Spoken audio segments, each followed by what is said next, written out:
With the daily drumbeat of President Trump's actions and almost everyone else's reactions, it's easy to forget that here in New York City, the political cycle has already started. We're 6 months out from the September primaries, and among the key races we'll be watching is the one for Brooklyn District Attorney. In late January, Marc Fliedner declared his candidacy. He served as a Brooklyn Assistant District Attorney in the late 1980s and early 90s, then worked in the Monmouth County, New Jersey Prosecutor's Office. He worked again as a Brooklyn ADA from 2006 to 2016 when he went into civil rights law as a solo practitioner. Marc Fliedner joins us now. Welcome back to BK Live. Hi guys, it's Marc. good to be here again. Gotta say, Brian, rocking it. I know, I'm feeling a little dull, but hopefully the conversation won't be. Well, of course, I thought I was going to be the one to shine today with my palm trees, and this is what Brian comes out with. I know, he always Very does. shiny. You're very shiny. I'm very shiny? Okay, thank you. So to this race now, we're gearing up for spring, but you're looking toward the fall now. Yeah, we're in it. We've been in it, and we're going to be plugging through the spring, summer, and into the fall. That's right. I'm enjoying it tremendously. This is so good for Brooklyn. So Eric Gonzalez was here, and we talked about him being almost virtually every job inside that office. So you were inside the office, you stepped away, you came back, you've gotten a lot of different experience outside. So why are you ready to go in as the boss? Yeah, that's a great question. Well, first of all, I think I also was fortunate because within the confines of the Brooklyn DA's office and the other prosecutor's office, Monmouth County, I've done sex crimes, child abuse, homicide, major narcotics, firearms trafficking, hate crimes, gang conspiracy, and the police stuff. So that it's really remarkable that if you become a career criminal justice person, you really can do a really wide variety of things that impact on the people of the community you serve.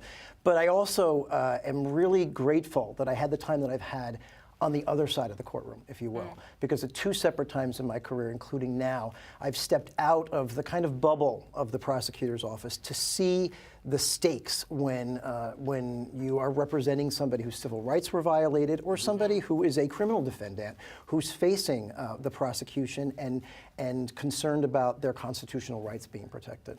So for all of those reasons, including the fact that I've done a lot of policy work while I was both in and out of the office, I am absolutely ready to step to the helm. I know that office like the back of my hand, and I know what's working, and I know what's not working. Acting DA Eric Gonzalez was on our show last week, and he boasts that Brooklyn has gotten safer every year, that he's doing all these gun trafficking takedowns, including the largest in Brooklyn history, and that he's formed this cold case unit. Now, doesn't he know the office even better than you? No, not at all. As a matter of fact, I think, well, again, I mean, I started in the office in 1987, and I've seen the trajectory in Brooklyn. And I think that Eric's knowledge of the office is tremendous, but what concerns me about Eric's approach to the office right now is that I see a little bit of a retreat from where Ken Thompson was taking the office. That's part of the reason why I was motivated to run. I see a retreat in terms of some of the courageous stands that Mr. Thompson was taking in terms of being really progressive. My motivation to run for office was that having stepped away and having incorporated all of my 30 years of experience and observation, it becomes so clear. I think we tend to agree. The criminal justice system is broken in many ways. We're warehousing people without being constructive about the dispositions in those cases. We're not necessarily looking at the victims and the trauma that's associated with what happened to them and taking the best care of them. And it's sad to say after 30 years that you see things being broken. So I'm coming at the race as the true progressive in the race. I'm coming where I want to take those Thompson steps and go 10 steps further. And I see Eric kind of sticking with the status quo, and more recently, kind of retreating a little bit, and that really concerns me. So speaking of the more recent, you have been vocal in your criticisms about the direction you see this office going in. Is there a way that you can imagine the Brooklyn DA's office to be more systemic change instead of being tied to personalities like the Hines era or being dependent on a Ken Thompson figure to make it more progressive? How does the office systemically go in the direction that I think we would agree most Brooklynites would want to see? That's such a great question.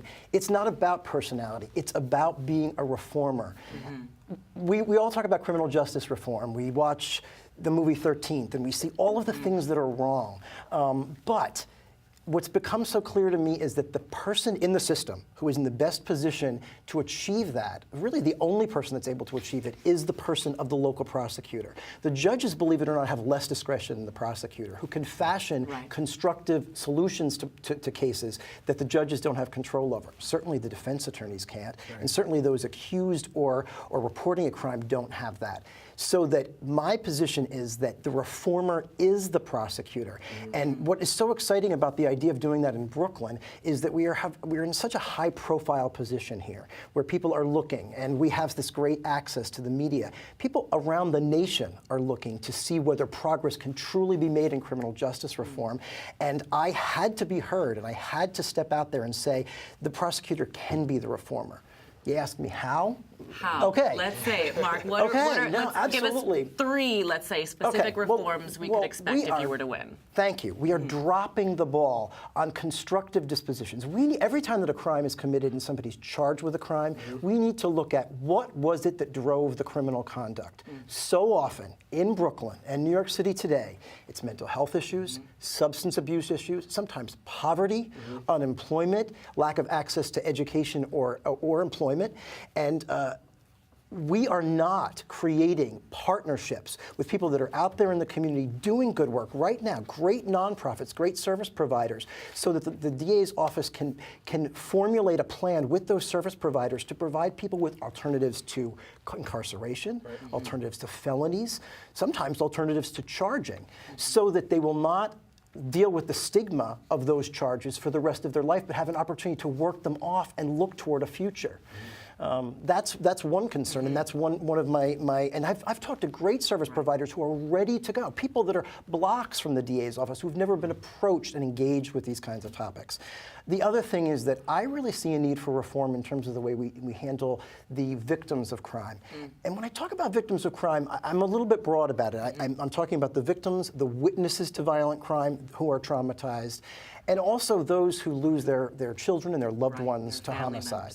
So that what I see is a real need to get back to actually something I think we were doing better 20 years ago, which is serving all of the needs of somebody who's victimized.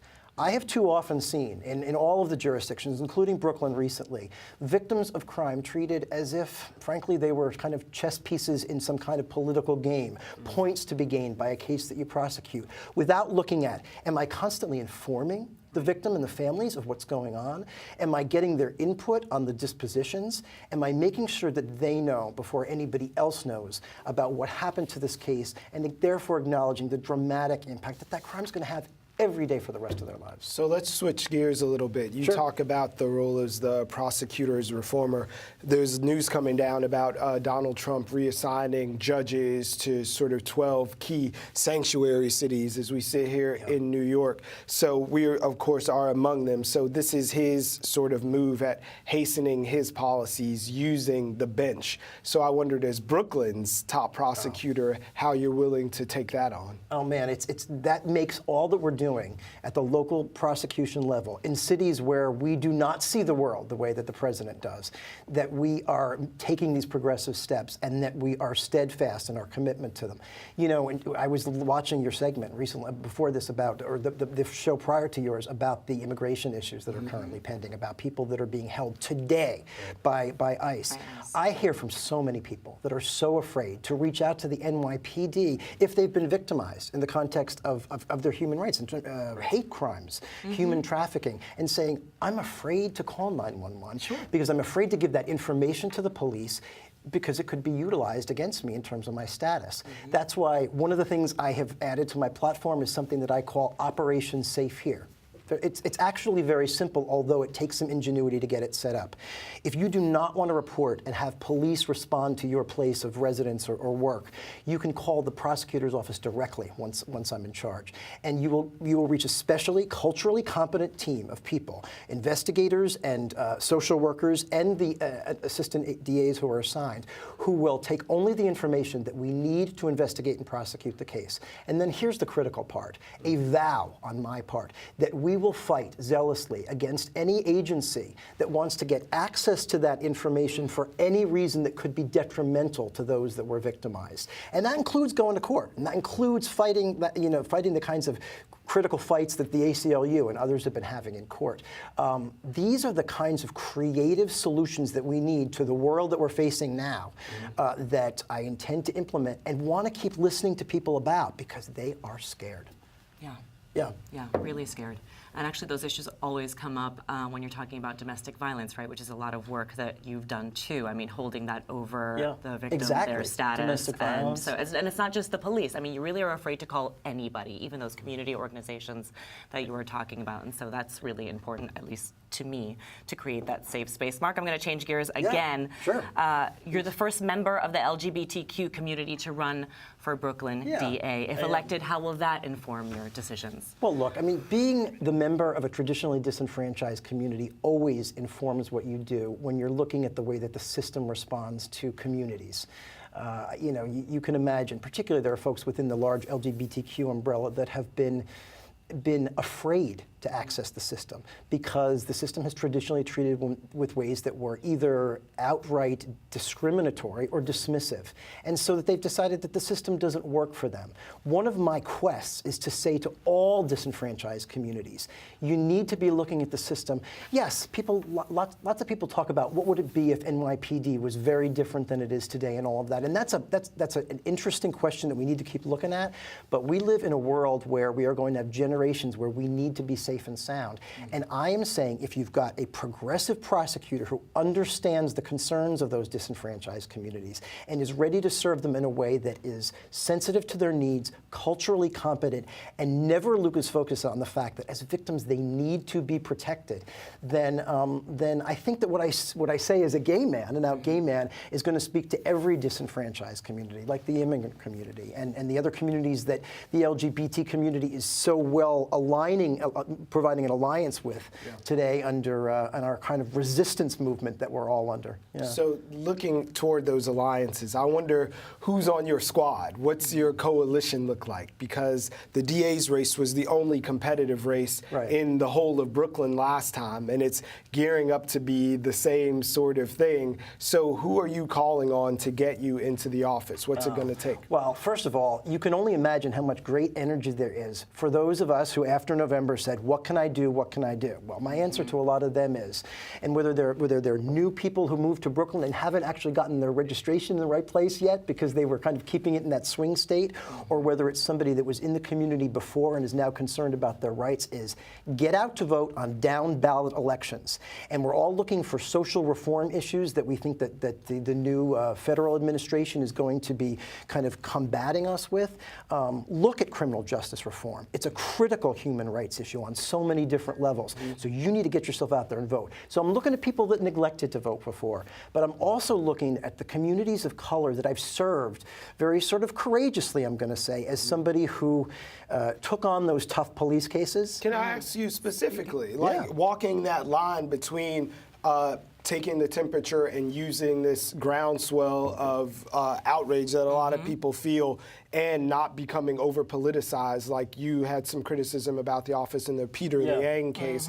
You prosecuted it vigorously, and when you won, there was no jail time, and you feel a way about that. Well, my primary concern about the way that the Peter Liang case, Mr. Thompson and those that were running the office at the time, and that would be Eric Gonzalez, they're the ones that make the decisions about these things. All that somebody else can do is make a recommendation. So I accept that, and that's why obviously I'd like to bring my worldview to those kinds of decisions. But my primary concern about the way that the Peter Liang case was handled was that I had worked with the parents, the mother and the stepfather and the aunt of the deceased Akai Gurley, and there was a failure on the part of the office, despite my efforts, to let them know what was going on, to consult them about the recommendation, and then to tell them about the recommendation before they heard it on the news. And So they heard about it the first time on the news? They did. They did, despite the fact that I had really made every effort to make sure that they were engaged throughout. And I've spoken with them a lot about that over the months. Why weren't you able to tell them before it came out on the news? Because there was a very formal structure that was put in place for the way that the announcement was going to be made, and I was not engaged in that process. And And so for that reason, they've reached out to me and they've been supportive of my view of things. That offended me, my sensibilities as a victim advocate. Yeah. You know, I became a prosecutor because when I was in college, I took a course called Dealing with Sexual Assault. This was, as you can imagine, a long time ago. It was in the School of Nursing because there wasn't even victim advocacy as a real entity at that point in time. And we learned about sexual violence as a tool of degradation and war and all of the different ways that it empowers men at the expense of women, and sometimes people of the same sex. And I decided after I took that course that I wanted to switch my focus from being a journalist like you all to being a victim advocate, and specifically a prosecutor, so that informs every single decision that I make as an advocate going forward. And informing and engaging those whose lives have been impacted by violence is something that has got to be a #1 priority for the prosecutor at all times. And I think that in recent days, people have lost sight of that, and we need to get back to that. So Eric Gonzalez intimated that you were in the room. Were you not present while they were constructing the thing that you couldn't tell his parents while it was being formalized? I provided my my input and my suggestion, and the decision was not ultimately mine, and frankly, as it should be, because I was not in the management position at that point. That's why I want to be in the management position now. I want to apply my sensibilities to the way I think that things like that should be handled.